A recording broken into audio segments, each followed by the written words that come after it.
question. Yeah. You know, they had a long night last night, and you know, they've won some pretty good games back to back. You know, so we can't concern ourselves with that. We just have to keep focused. We're missing a pretty key guy right now as well, and you know, a couple guys. You know, our starting backcourt's out, and so every night for us has to be with great focus. When Preston played, it was really emotional. Was there any emotion in this too? Not as much. I see Gorman and Grandy back there. That's very emotional for me. Seeing those two guys. But no, I mean, you still get to see guys, including them that you spent 9 years with. So you know, that's always nice for sure. Doc, the Celtics going through a pretty rough stretch. What do you remember about the year 2006-07 and the 18-game losing streak and that kind of thing? What year? What memories you have to take from that? Yeah, you know, honestly, for a coach, I don't think it changes much. You know, doing that stretch, I remember the next game thinking that's the game that you're going to turn it around, or the next game, guys. I mean, a coach, I don't think people understand that. You have to convince yourself that tonight's the night, and you know, I'm sure a lot of people didn't believe that going into it outside of what you were doing, but you did as a coach, and you had to get your players to believe that. It's a hard job. It takes a lot out of you. But every night, you're back up and you're back at it. You have Malik back and you have yours. What do you need to see out of them?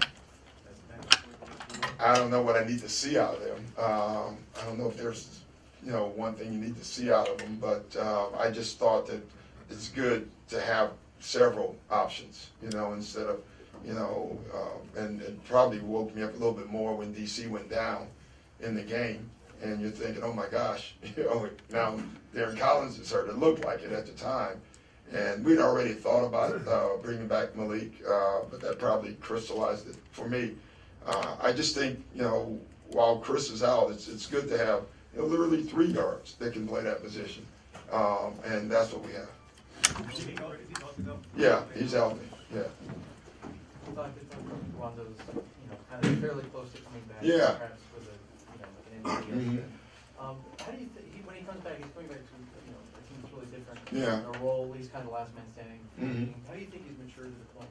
Oh, I think he's ready for it. You know, we've talked a lot of recent, and I think he's ready to come back. I think, I think he's a little concerned with, not playing any games and all that, but I think the leadership part, I think it's been really good that he's been on the bench every night for the most part, watching, observing. I think that'll serve him well when he comes back. And, obviously, it's going to take him some time with the rust and conditioning, but I think he'll be fine. He seems like he's been very patient the whole time. Rondo impatient? Yeah. You're kidding me. No, everyone would be. You want to get back, and especially the better the player, a Rondo, a Derrick Rose. Those guys, that patience is not what makes them good. They want it now, and with an ACL, you have to wait.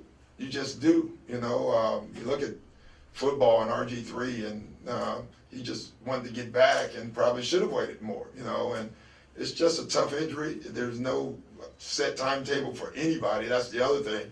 It's not like when you get it, it's 6 weeks. It could be 8 weeks. It could be, no one knows. And so I think that's very difficult for the better the player, the harder that injury is. Do you remember him saying that Adrian Peterson was going to be his model for this thing? Yeah, I think Adrian Peterson was everyone's model. After Adrian Peterson and what he did, every single guy that's had that injury assumed they could do what Adrian Peterson did. And, every injury is different. And playing on a hardwood floor is different.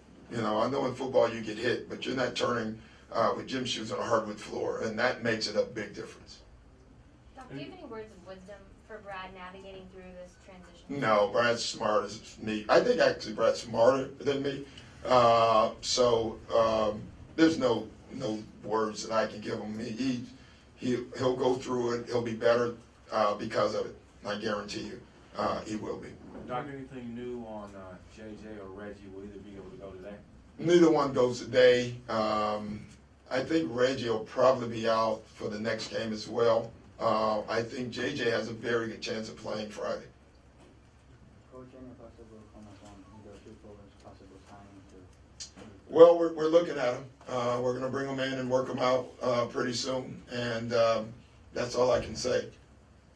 How do you approach the Celtics team tonight? We approach our team. You know, that's how you have to look at it. We can't afford, with what we have going on in our injuries, we can't afford to look at anything different than fixing our team every night. And when we do the things right, we have a chance to win. You guys have kind of gone with the rotation tweak, or tried to before, just to have either DJ or Blake On the floor. on the floor at all Yeah. times. Is that because of how good they've been playing, or is that more of an indictment of how the bench bigs have kind of underperformed? Maybe a little bit of both. You know, you really don't want one of them, both of them off the floor with what they've been doing. Blake is the guy, you know, I didn't know that he could do what he's done at the 5. And he's been really good at that position. You know, obviously you don't want him there a lot. But that surprised me. I didn't know that until, you know, coaching him. So that's allowed me to do that. What are the challenges that he faces when he plays center? Well, I don't like him there when there's a heavier, bigger center because of the energy that it takes away from him. He can create fouls, but he can get in foul trouble. So I'm really careful with that when he's at that spot. Doc, what sort of challenge is it for DC to be going up against top quality point guards every night now that he's starting? And what sort of challenge is it for you to make sure he's prepared for that task? Well, I think the challenge is just DC just being DC. You can't worry about who he's playing against. DC can guard anybody. You know, he really can. You know, obviously there's some big point guards that'll bother him some, but on those nights his pressure has to be the difference. And to me, if he just focuses on the defensive part of it, the other stuff will take care of itself. When JJ comes back, will you use him as a starter? Do you know? I have no idea yet. I haven't given it any thought, to be honest. I'll think about it more tomorrow if he's going to play. If he's ready, we'll probably start him if he's ready for those type of minutes.